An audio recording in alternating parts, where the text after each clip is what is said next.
ശിബു നമ്മൾ വിചാരിക്കും പോലല്ല. പിന്നെ അങ്ങേർക്ക് ചെയ്യോത്രി ഡ്രഗ്സിന്റെ ഡീലിങ്ങും പരിപാടിയൊക്കെ ഉണ്ട്. എന്ത്?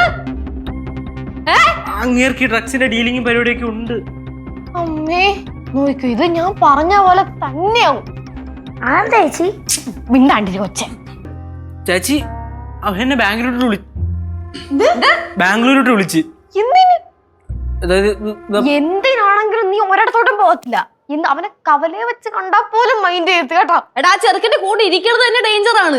എടി ഇത് ഭയങ്കര ബിസിനസ്. 50,000 രൂപയൊക്കെയാണ് ജസ്റ്റ് കോയമ്പത്തൂർ പോയിട്ട് വരുമ്പോൾ കിട്ടണമെന്നാണ് പറഞ്ഞത്.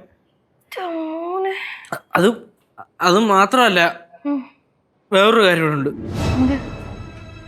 അവൻ എനിക്കൊരു സാധനം തന്നു. എന്താ?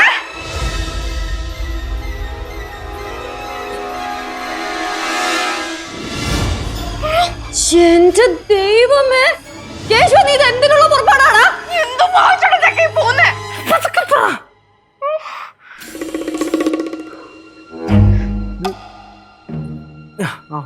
ഞാൻ പറഞ്ഞില്ലേ നമ്മുടെ കൈ നിൽക്കണ കളിയല്ല.